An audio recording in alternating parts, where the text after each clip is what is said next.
Hi everyone, Chirag this side and welcome to SQL interview series. और आज की video में हम करने जा रहे हैं अपना 6th क्वेश्चन। पहले के 5 क्वेश्चन हम ऑलरेडी कर चुके हैं, सेलेक्ट सेक्शन के अंदर थे वो। अब हम बेसिक जॉइंस शुरू करने जा रहे हैं। So let's get started. तो हमारे क्वेश्चन का नाम है replace employee ID with the unique identifier. तो इस क्वेश्चन में हमें 2 टेबल दी जाएगी, एक होगी एम्प्लॉयज़ और दूसरी होगी एम्प्लॉय यूनी। तो एम्प्लॉयज़ नाम के टेबल पे अपने पास 2 कॉलम है जो कि होंगे आईडी एंड नेम। इसमें हमें बता रखा है कि जो हमारी आईडी है वो प्राइमरी की है, ठीक है। And each row of this table contains ID and the name of an employee in the company, ठीक है। तो आईडी और नेम ऑफ एम्प्लॉय बेसिकली ये बता रहा है अपनी टेबल एम्प्लॉयज़। तो जो एम्प्लॉय यूनी है वो क्या है, उसमें भी आईडी है और ये आईडी अपनी एम्प्लॉय वाली टेबल वाली ही आईडी है जो कि इधर रिपीट हो रही है। तो जब किसी एक टेबल की प्राइमरी की किसी दूसरे टेबल में भी जाके यूज़ होती है तो हम उसको बोलते हैं फॉरेन की। तो ये हो गई अपनी फॉरेन की और ये हो गई अपनी प्राइमरी की, ठीक है। तो एम्प्लॉय यूनी टेबल में दूसरा कॉलम है अपनी यूनिक आईडी, दोनों इन डेटा टाइप के हैं, ठीक है, फाइन। और इसमें हमें बता रखा है कि जो आईडी और यूनिक आईडी है ये दोनों कॉम्बिनेशन, इन दोनों का कॉम्बिनेशन जो है वो प्राइमरी की है अपनी दूसरी टेबल का जो कि एम्प्लॉय यूनी नाम से है, ठीक है। तो ID, unique ID is a primary key for this table. Each row of this table contains the ID and the corresponding unique ID of an employee in the company. अब देखते हैं हमें क्वेश्चन में करना क्या है। Write a solution to show unique ID of each user. If a user does not have a unique ID, replace just show null. Return the result in any order. तो basically हमें करना क्या है, हमें जो रिटर्न करना है उसमें 2 कॉलम होंगे, एक होगा अपना यूनिक ID और दूसरा कॉलम अपना होगा नेम, ठीक है। ये 2 कॉलम हमें रिटर्न करने हैं। बोला है फॉर ईच यूज़र, यानी नेम जितने भी हमें गिवन होंगे वो तो हमें सारे लेने हैं और उनकी अगर यूनिक आईडी होगी तो वो ले लेनी है, वरना नल ले लेना है उनकी जगह। एक बार इसको एक एग्जांपल के थ्रू देखते हैं तो हमें ज़्यादा क्लैरिटी होगी। तो जैसे हमें एक एग्जांपल दे रखा है, एक एम्प्लॉयज़ टेबल है और एक एम्प्लॉय यूनिट टेबल है। जो एम्प्लॉयज़ नाम की टेबल है उसमें हमें आईडी और नेम दे रखा है और एम्प्लॉयज़ यूनिट में हमें आईडी और यूनिक आईडी दे रखी है। हमें इसमें रिटर्न क्या कराना है, इन्होंने जैसे रिटर्न करा रखा है यूनिक आईडी और नेम। ध्यान रहे कि नेम जितने भी हैं हमें वो सारे लेने हैं।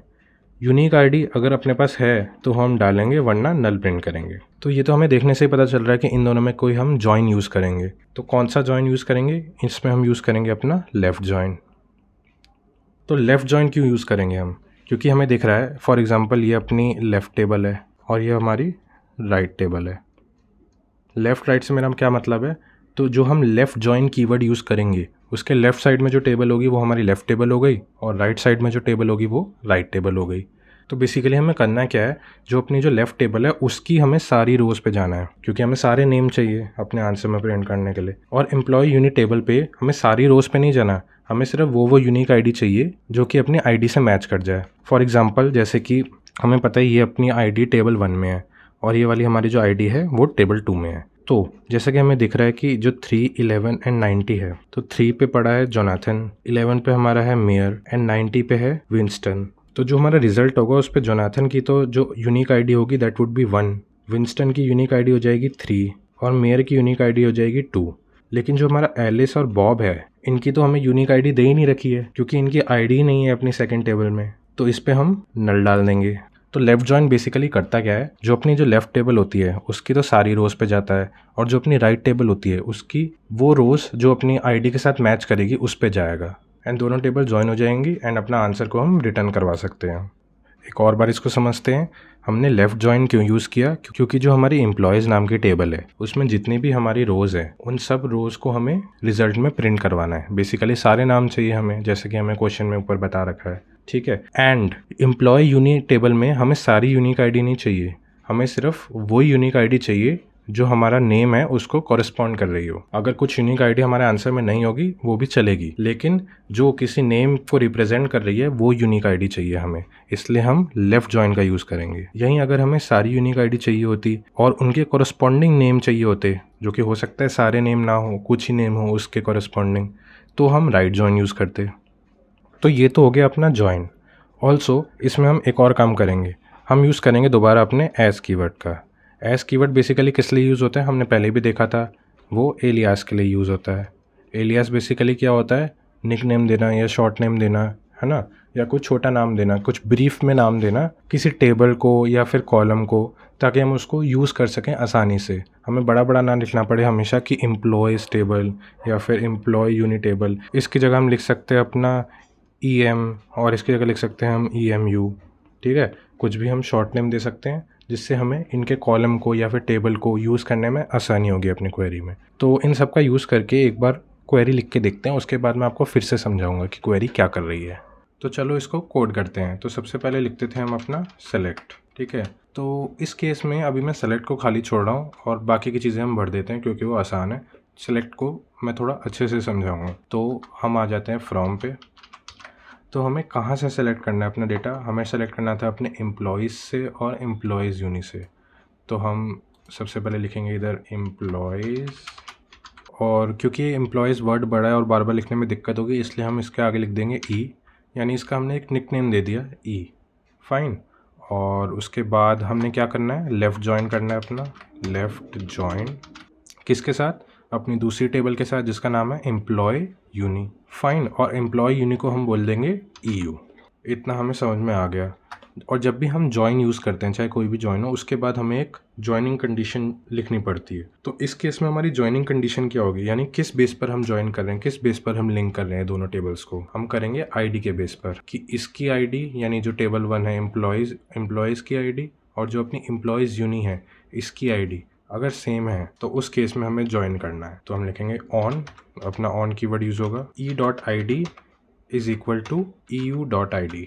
तो अब हमें पता चल गया कि E और EU हमने क्यों लिखा था, ताकि बार बार रिपीट ना करना पड़े, वरना हम लिखते इधर employees.id, employee.uni.id, तो हमने लिख दिया E.id और EU.id। फाइन, तो फ्रॉम तो हो गया। बाकी सेलेक्ट, अब हमें सेलेक्ट क्या करना है वो देखने वाली चीज़ है। तो क्वेश्चन में हमें बोला था कि हमें यूनिक ID और नेम, बेसिकली ये दोनों चीज़ें सेलेक्ट करनी है, लेकिन जो अपनी यूनिक ID होगी वो तो एम्प्लॉय यूनिट टेबल से होगी। ठीक है, तो मैं ऐसे लिख सकता हूँ EU.unique ID, इसको हम कर देंगे एज यूनिक ID, कॉमा दूसरा हमें क्या निकालना है? नेम, और नेम अपना कौन सी टेबल का है? एम्प्लॉयज़ टेबल का है। तो एम्प्लॉयज़ डॉट नेम लिखने से बेटर मैं लिख सकता हूँ E.name। तो E.name इसको भी हम कर देंगे एज नेम।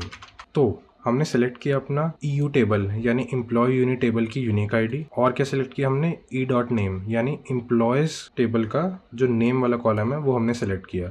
इसमें जो हमें आंसर रिटर्न कराना है वो करवाना है हमें यूनिक ID और नेम नाम से, इसलिए हमने इसका नाम कर दिया यूनिक ID और इस वाले का नाम कर दिया नेम। बेसिकली अगर हम ये अपना एज कीवर्ड का यूज़ ना भी करें ना, तब भी ये कोड अपना चल जाएगा, क्योंकि ऑलरेडी हमारे कॉलम का नाम यूनिक ID और नेम ही है और यही हमें चाहिए। बट मैंने इसलिए लगाया है ताकि इन केस अगर अपने कॉलम का भी नाम अलग होता और हमें उसको रीनेम करना पड़ता तब हम ये यूज़ करते। तो ऐसा भी क्वेश्चन आ सकता है कि अपने कॉलम का नाम अलग हो, यूनिक ID की जगह किसी और ID के नाम से हमें प्रिंट करना हो, इसलिए हमने दिखाने के लिए एज कीवर्ड का भी यूज़ कर दिया इधर। Fine, from employees left join employee uni, तो दो टेबल के जॉइन से हमें सेलेक्ट करना है। दोनों टेबल का जॉइन होगा, और कौन सा जॉइन होगा? Left join. लेफ़्ट जॉइन क्यों होगा? क्योंकि जो हमारा टेबल 1 है यानी जो अपना एम्प्लॉयज़ टेबल है इसकी तो हमें सारी रोज़ पे जाना है, यानी सारे नेम्स चाहिए। और जो अपना राइट टेबल है यानी एम्प्लॉय यूनिट टेबल है, राइट टेबल यानी लेफ़्ट जॉइन के बाद जो टेबल होगा वो राइट टेबल माना जाएगा। वो वाला जो टेबल है वहाँ से वो यूनिक ID चाहिए जो किसी नेम को रिप्रेजेंट कर रहे हो, है ना, नेम को कॉरेस्पॉन्ड कर रहे हो।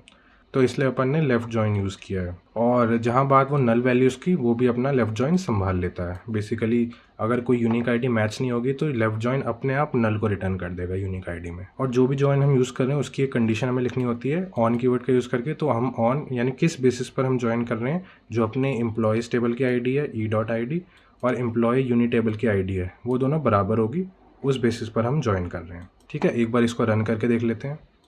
और ये अपना रन हो गया। एक बार इसको सबमिट करके भी देख लेते हैं, और ये सबमिट भी हो गया है। ऑल्सो अगर हम इसको हटा दें, इसको और इसको, तब भी अपना सबमिट हो जाएगा, कोई दिक्कत नहीं आएगी। ये सबमिट हो गया।